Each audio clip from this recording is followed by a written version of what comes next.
Welcome to Troy Pui South. Troy Pui South có sung mười Pui song song té. Chỉ bài này biết cũng là. Với giờ tập ní November ní sòng bằng à. Hiện có lẽ nữa. Scooting. Evenice này nè. Còn phẳng về này đó này hay có sung. Đây. Từ lại ha. Hay chọn lui tọ đâu bằng ở đằng thở. Sai bọt thở. Thở tọ. Hôn rùm khóc mà.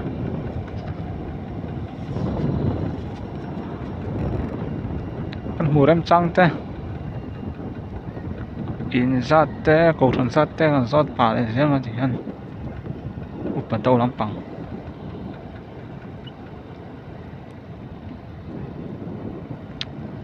Hey, cácผมhát lối mấy. Hey, bố hết.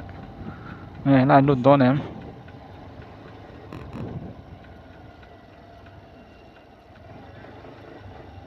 Đang học thì mấy đại hơn. Anh đột đón một cách tẹo.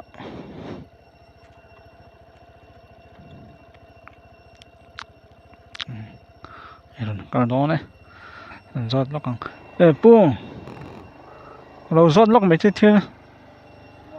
Thế cái lâu rót lóc mấy chứ? Trôi bùi sát hi in hi anh sát về ngay nè. In về hi. Chia lục. Dần đi bol về mau. Anh này cổ thần lắm bằng hết à. Anh sát nghe.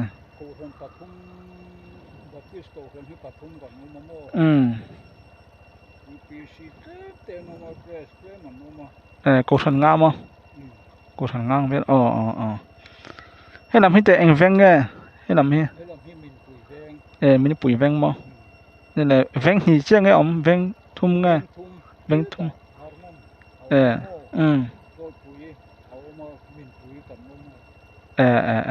Có lắm tụi cô.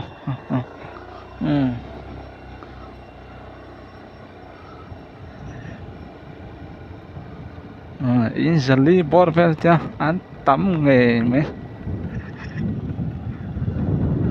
Lúc này district. Ông qua hồi ăn tắm này ha. In cổ ăn chung qua bằng số cổ thần ngã ông tia.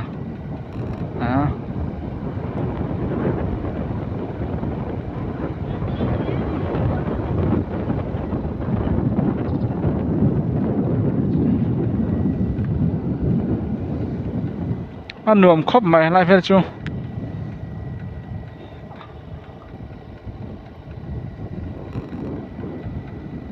Chúng làm po. In ông sẽ đi khi thì về tóc mèo hay chúng làm sọc làm he. Ông về nhốt cả riêng. School dog em nè.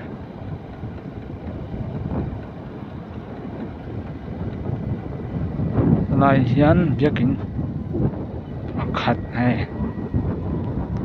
Tiếng là mà hiện việc kín khát ông mà.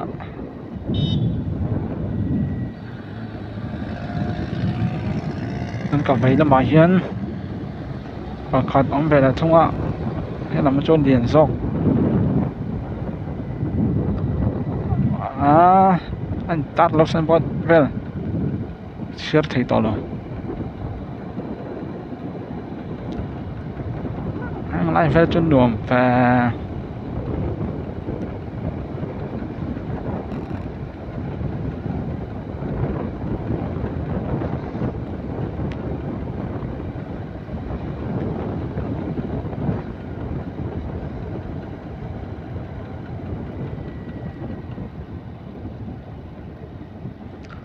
Trôi bụi sao thế?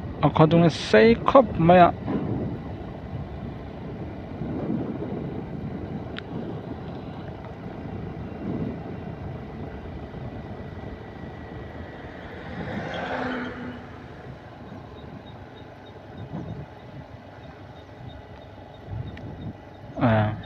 Cà phê là mày hắn. PAC đâm đuổi in. ôm niệm hết chỗ này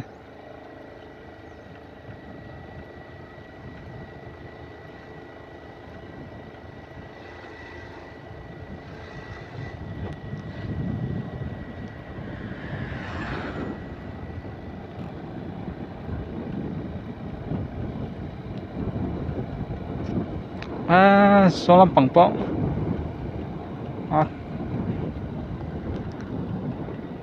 nữa mấy số còn tính nó mà son tao là sọc làm bó in nữa mấy khí từ làm kia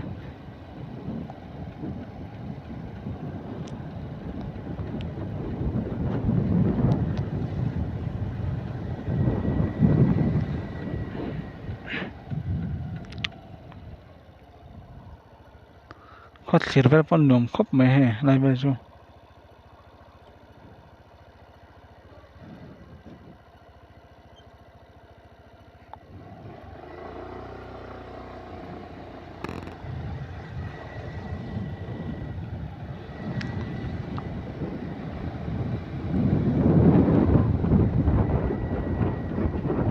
lại bây giờ ăn luôn về lại ăn luôn về luôn lại đó này hiện bây giờ đang về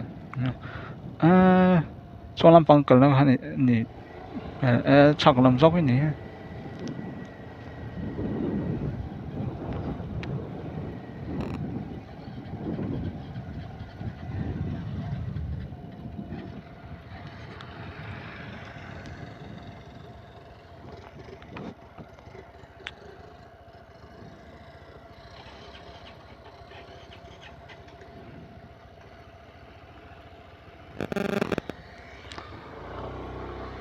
còn về xe nóng còn công hết lên sẽ về đâu ạ là chỗ off road này rất mẻ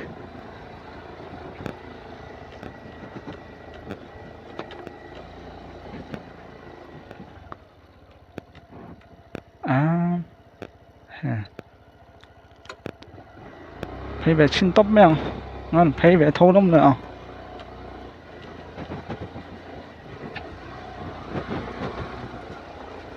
mà đó chỗ cả con chỗ hay lúng ăn phá tàn hар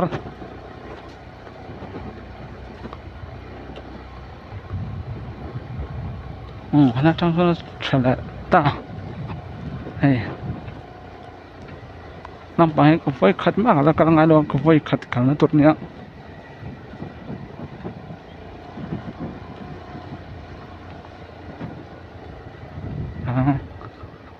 bằng con đường khóc mà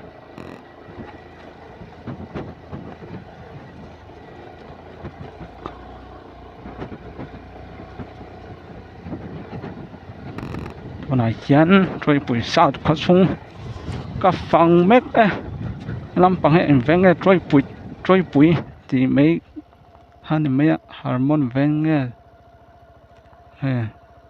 thiếu dối tiền làm bằng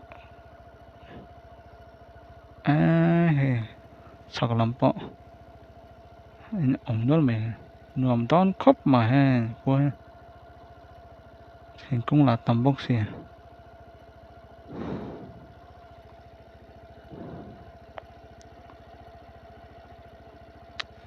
thì làm cái là chỗ chầu hát về đâu ạ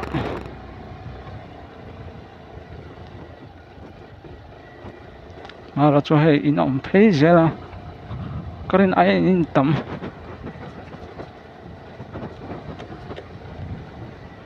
chầu sẽ thấy này khi này việc những bậc khát ông này hóa là phát luồng về nằm bằng chu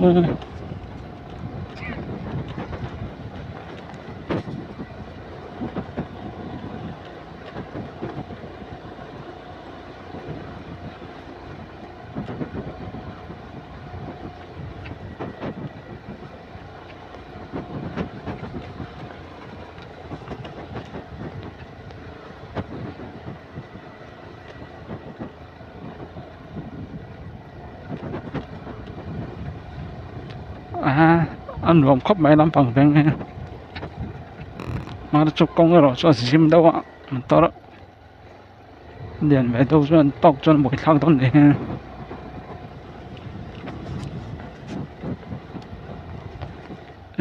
nói chung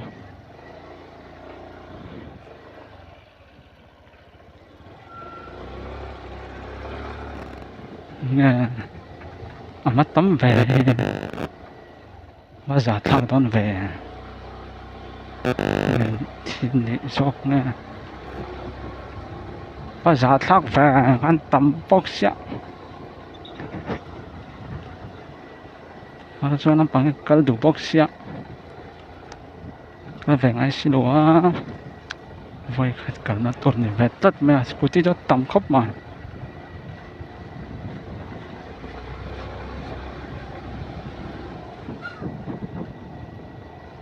biết cái bạc khát ông mà khi này cái lăng chi bạc cái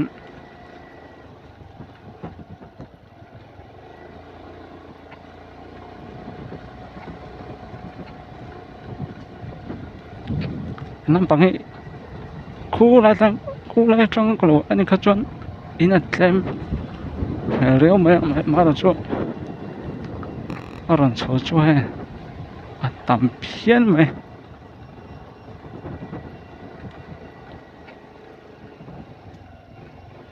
biết kín cái gì khác biết kín anh ấy đó mà ô sầu riêng thì phát tiếng anh bé theo nó dọc em nè khu bọn này tỏ lối làm bằng chú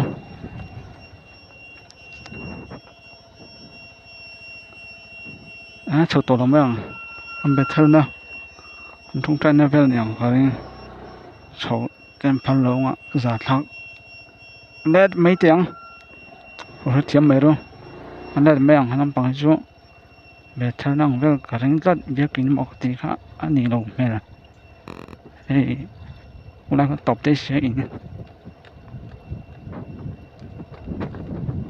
led pay là để mấy anh led pay giống thì cái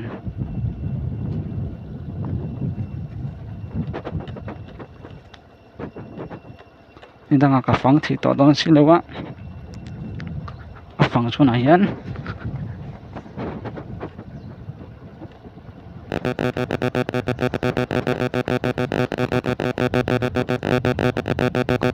กูไล่ละจนต่ำบอกเสีย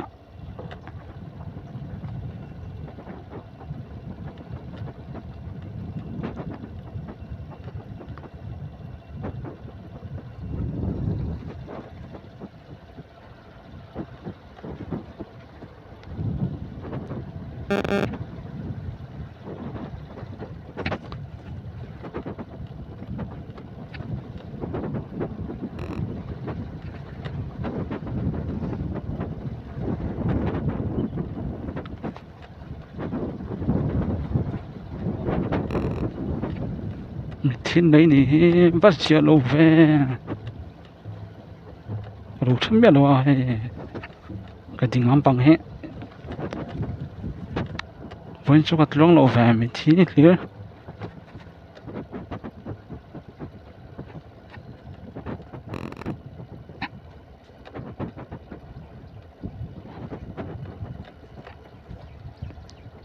thiên này nó làm cho nó sùng thác ổn về đồ xuất chiếm mày đó nhé rồi bụi sao không bị bụi thế đồ sắm biết đâu ha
main road có thằng lẽ trip to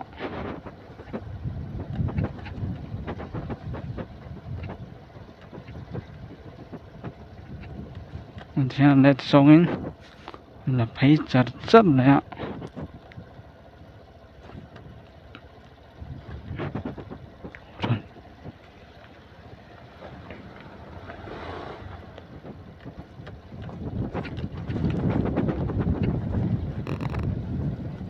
chỉ hắn chọn là phải ôm nó tụt qua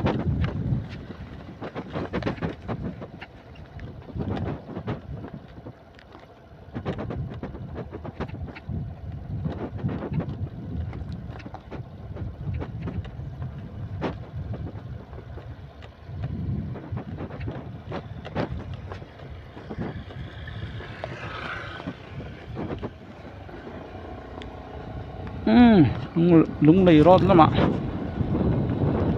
thấy là nó mình chen nó bảo với tầm chút tầm sần đâu á sẽ là phải sẽ là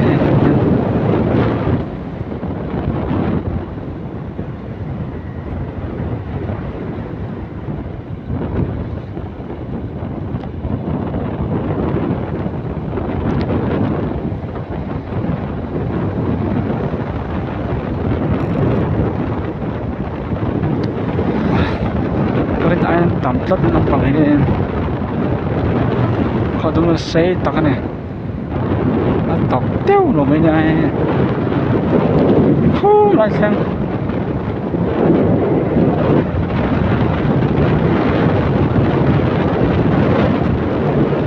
này nhá trôi bụi sao được không xong cả tràn mét này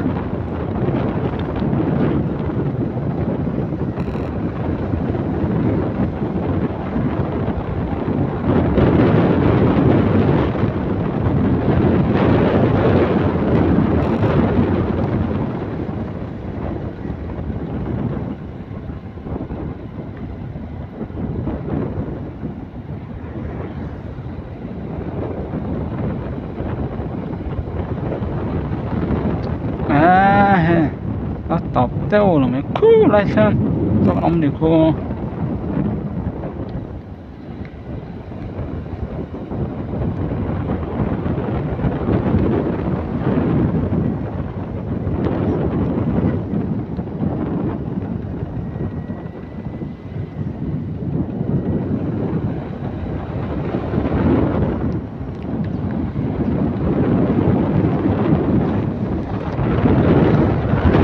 sao có đâu cho say hop mà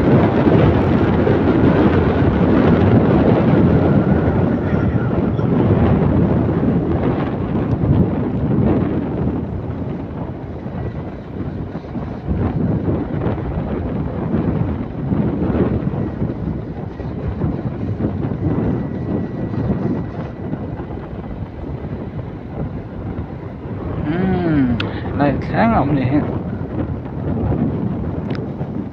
và đi hotel sáng bên ông này khách thì rong khá trôi buổi sáng xuống phần có thể cho này bạn bài biết không này